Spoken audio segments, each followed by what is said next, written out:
तो कोशिका विभाजन क्या होता है और कोशिका चक्र की कौन कौन सी प्रावस्थाएं होती है उसके बारे में थोड़ा देखेंगे। तो बहुत ही ध्यान से इस वीडियो को देखना क्योंकि बहुत महत्वपूर्ण चीज़ें बताने वाला हूँ।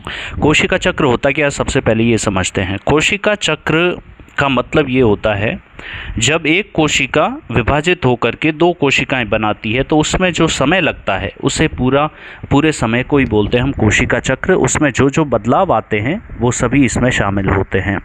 तो कोशिका चक्र में महत्वपूर्ण रूप से होता क्या है, इसके दौरान डीएनए का प्रतिकृतिकरण होता है और कोशिका वृद्धि होती है।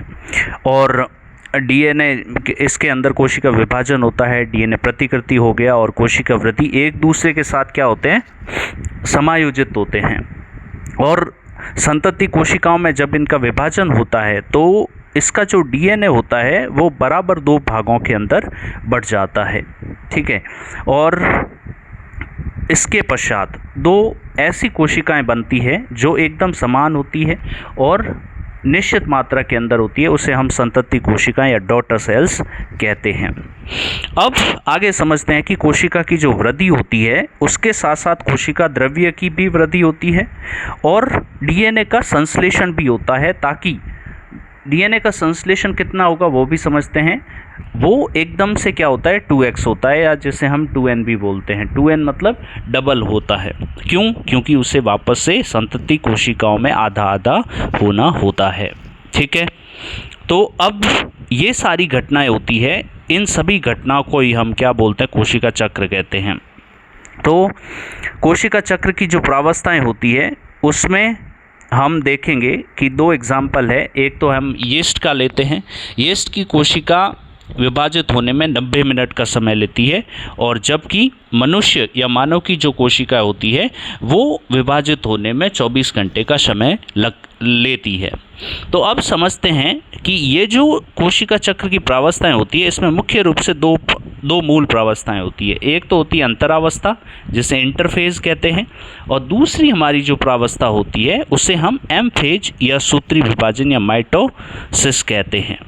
अब होता क्या है इसको एक एक करके समझते हैं। जैसा कि मैंने पिछले वीडियो में बताया था कि कोशिका चक्र के अंदर कौन कौन सी प्रावस्था होती है, G1 होती है, S होती है और G2 होती है। तो ये तीनों जो प्रावस्थाएं होती है कौन कौन सी, G1, S और G2, ये सभी किसके पार्ट होते हैं, ये सभी अंतरावस्था के पार्ट होते हैं। उसके बाद में जो केंद्रक का विभाजन है और कोशिका द्रव्य का विभाजन है वो हमारा आता है एम फेज या सूत्री विभाजन के अंतर्गत आता है, ठीक है।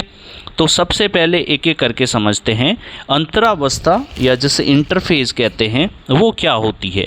ये जो है अंतरावस्था या इंटरफेज ये लगभग 90 से 95% टाइम लेती हैं। मतलब अगर 24 घंटे में कोशिका विभाजन होता है तो लगभग 23 घंटे का जो समय है वो कोशिका अंतरावस्था या इंटरफेज के अंदर व्यतीत करती है, ठीक है। इसके लिए आवश्यक प्रोटीन का निर्माण करती है और साथ ही साथ डीएनए का प्रतिकृतिकरण करती है या रेप्लिकेशन करती है ताकि क्या हो सके, डॉटर कोशिकाओं में बराबर रूप से विभाजित हो सके। तो अंतरावस्था हो गई। अंतरावस्था के बाद में जो आती है हमारी एम फेज या सूत्री विभाजन या सूत्री प्रावस्था माइटोसिस होती है। इसमें क्या होता है, देखो इसमें हमारा केंद्रक का विभाजन होता है। सबसे पहले केंद्रक का विभाजन कैसे होता है, तो केंद्रक के विभाजन के अंदर हमने देखा कि अलग अलग 4 प्रावस्थाएं होती हैं। इनके नाम बता देता हूँ, प्रोफेज, मेटाफेज, एनाफेज और टीलोफेज, ये 4 प्रावस्थाएं होती है। इन चारों प्रावस्था के अंदर क्या होता है, केंद्रक के अंदर जो गुणसूत्र होते हैं तो गुणसूत्रों का सबसे पहले विभाजन होता है और गुणसूत्रों के विभाजन के बाद में क्या होता है, गुणसूत्र आधे आधे बढ़ जाते हैं और आधे आधे बढ़ने के बाद में फिर दोनों तरफ जाते हैं, दोनों ध्रुवों की तरफ, और उसके चारों तरफ क्या होता है, एक मेम्ब्रेन वापस से बनने लग जाती है और फिर होता है हमारा कोशिका द्रव्य का विभाजन। और कोशिका द्रव्य विभाजन के अंदर क्या होता है, जो कोशिका झिल्ली है वो बन जाती है और एक कोशिका दो कोशिकाओं के अंदर विभाजित होने लग जाती है, ठीक है।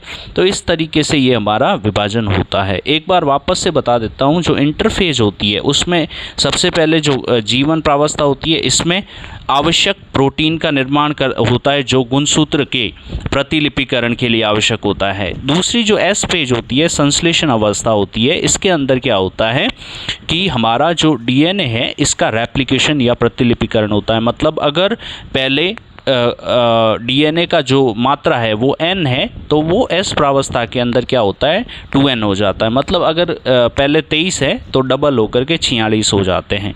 और लास्ट हमारी G2 फेज होती है। G2 फेज के अंदर भी प्रोटीन का संश्लेषण होता है। वो किसके लिए आवश्यक होता है? वो होता है हमारे केंद्रक के विभाजन के लिए आवश्यक प्रोटीन होता है।